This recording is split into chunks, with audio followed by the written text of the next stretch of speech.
Pisces, welcome back po dito sa Daily Dose of Tarot 111. Kamusta ka? I hope nasa mabuti kang kalagayan, pampisikal, mental, emotional o spiritual man yan. Ang video po natin na ito ay para lamang sa mga may malawak na kaisipan. Kaya po try niyong panoorin yung inyong other signs kung di kayo makaresonate dito. Moon, Rising, and Venus. Wag lang po kayo sa sun sign ninyo magfo-focus. At kung bago lamang po kayo dito sa aking channel, please subscribe and hit the bell button para lagi po kayong updated. At kung nais mo namang magpa-private reading, click mo lang yung link dyan sa ating description box or sa ating comment section para po madirect kayo doon sa ating Facebook page. Kung interesado kayo sa ating private readings, sa ating rituals, sa ating EEA, at sa ating Tears Bracelet, message lang po kayo. Tandaan nyo po, Facebook page tayo ha, hindi tayo Facebook account, so I will never add you. At nakikipag-transact lang po ako sa aking Facebook page. Wala akong WhatsApp, Viber, or whatsoever. Kaya hindi ako yun ha kapag may nakipag-usap sa inyo. Using WhatsApp or what. Kaya ingat-ingat ha. Kasi may gumagaya sa atin. At nga pala, kung di po kayo mag-i-skip ng ads, maraming salamat. Mag-iwan ka na din ng bakas dyan sa ating comment section. We have lucky card. Ayan, so you're very lucky ngayong araw na ito. Parang nakikita ko sa'yo dito, Pisces, is naipon yung pagiging lucky mo. Pwedeng may mga kayo dito may mga araw na may mga nag-o-offer sa inyo ng something, kunwari help, ganyan, na pero tinatanggihan mo kasi hindi mo pa kailangan. So, pwedeng kung ngayong araw na to, kinakailangan or kakailanganin mo, kung ano man yung mga help na yan na ino-offer sa'yo ng ibang tao, pwedeng ngayon mo siya talagang, kukolektahin. Yung tipong ganyan. Tignan natin. So, masabi lang natin dito na hindi ka mapagsamantala. Pag hindi mo naman talaga kailangan, so hindi mo talaga kukuhanin, tatanggi ka muna. 'Di ba? Hangga't kaya mo talagang gawan ng solusyon yung isang bagay, gagawan mo talaga. Meron din dito kung naghahanap kayo ng trabaho, pwede ngayong araw na to, magkaroon po kayo ng work. Or kung kayo ay freelancer. So, yan, Pisces. No, merong tatawag sa'yo rito, merong magre-recommend sa'yo. Maganda yung energy na pinapakita. Sa kaperahan, we have King of Wands. 10 of Cups. So, talagang very responsible kayo, no? Whether you have family na or wala pa, very responsible kayo. Yan, Knight of Swords.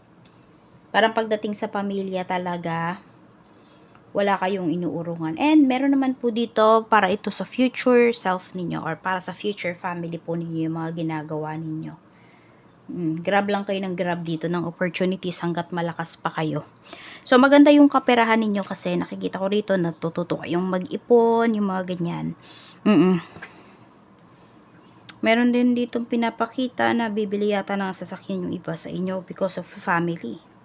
O sa family ninyo. So, pwedeng kayo ay naghahatid kayo ng family ninyo sa school, sa trabaho. So, parang gamit na gamit nyo talaga or kailangan nyo talaga is sasakyan. Kaya po yung iba sa inyo, yan talaga yung parang magiging focus ninyo. Yan yung pag-iipunan. Tignan natin. Sa career naman, 2 of Cups. We have the Magician. Tapos, we have 9 of Pentacles. Aba, maganda yung energy dito pagdating sa career.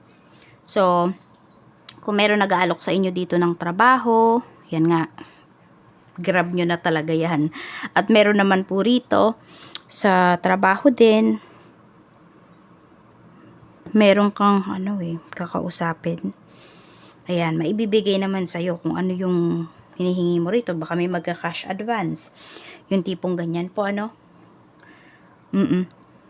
Basta may magandang usapan dito. Kung sino man yung makakausap na to, could be your boss, you know, kung sino man yan. Baka may mag-vacation din dito. So, papayagan naman po kayo dito sa trabaho. Masaya naman kayo sa work ninyo. Fulfilled naman kayo. Ganyan yung nararamdaman ninyo sa work. Masaya kayo, fulfilled.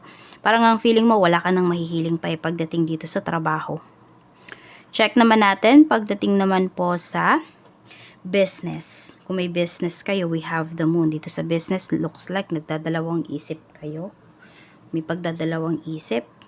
Parang gusto nyo nang alisan tong negosyong ito. Or gusto nyong lumipat ng lugar. Magulo kasi, magulo yung pinapakita rito sa business ninyo.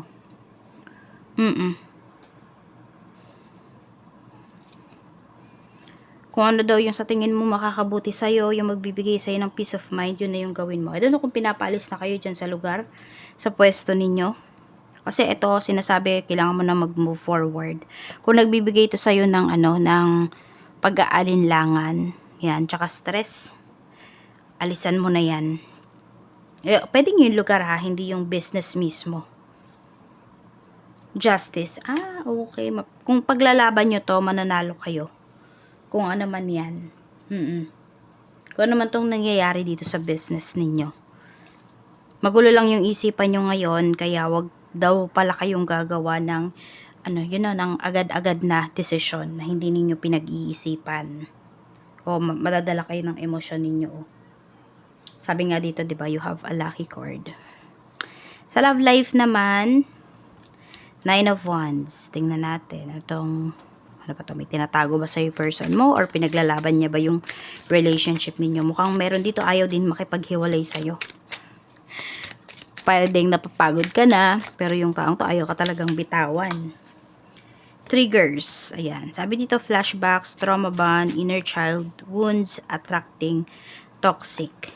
Ayun. So, some of you po, yun, pwedeng toxic na talaga yung relationship, pero ayaw ka pang pakawalan nitong person mo. Alam mo yun, sobrang stress na kayo, di na kayo masaya dito sa love life ninyo. Nagdadalawang isip na talaga kayo. Pero ayaw kayong pakawalan Pwedeng meron nga dito, binablockmail kayo ng person nyo. We have the sun. Nasa sayo daw to kung ano ba, makikipaglaro ka ba towards this person or talagang aalis ka na. Final na ba yung decision mo? Kasi baka daw magbago pa. Tingnan natin, health. Kamusta ang health? We have the world. So some of you po is ito. Pwedeng may natapos na kayo na cycle. Kung ano mang cycle yan. Okay na ano naman na ano ba tawag doon? Na secure nyo naman po yung inyong health, no? So, pwedeng meron dito, meron kayong insurance, ganyan. So, pwede nga pinapakita rito, ayan, baka nakabayad na kayo ng insurance po ninyo, tapos nyo na siya. So, kung meron naman kayong sakit dito, pwedeng nakapagpa-surgery na yung iba sa inyo, and for recovery na lang yung iba, at pwedeng gamot na lang after. Ayan po, makukuha naman siya sa gamot. Pero kung meron dito, nagdadalawang isip kayo dun sa unang diagnosis sa inyo, magpa second or third opinion po kayo. Huwag kayong tumigil hanggat hindi kayo satisfied dun sa result na nakukuha po ninyo. Ayan, kasi iba sa inyo parang makakaapat na doctor pa kayo No, bago nyo talaga, some of you din, bago nyo talaga malaman kung ano ba talaga yung nararamdaman ninyo, ano ba yung sakit ninyo. Kung meron man. At kung wala naman, ayun, syempre alagaan nyo po yung health ninyo. At lalo na kung meron kayong sakit, alagaan nyo lalo yung health ninyo. Kasi health is wealth, di ba? Dapat iwasan mag-overthink. Iwasan yung mag-overthink sa mga bagay na wala po kayong control. Dapat pagtuunan ng pansin, 7 of Wands. Siyempre, mga bagay na makokontrol mo. Ayan po, no? Ano to? Yan, sa trabaho daw to. Sa pinagkakakitaan daw po ninyo. Yan yung kontrolin ninyo. Yung perang papasok at yung perang lalabas dito sa mga pinagkakakitaan ninyo. Yan yung pagtuunan nyo ng pansin. Ang lucky color mo is green. At ang lucky numbers mo ay 15, 7, 53, 22, 16, and we have number 32. Ayan, di ko alam kung may naulit bang number. So, di ko na din matandaan kung ano yung mga number na sinabi ko. Okay? So, yan lang po. Maraming salamat. Mag-ingat po kayo and more blessings to come.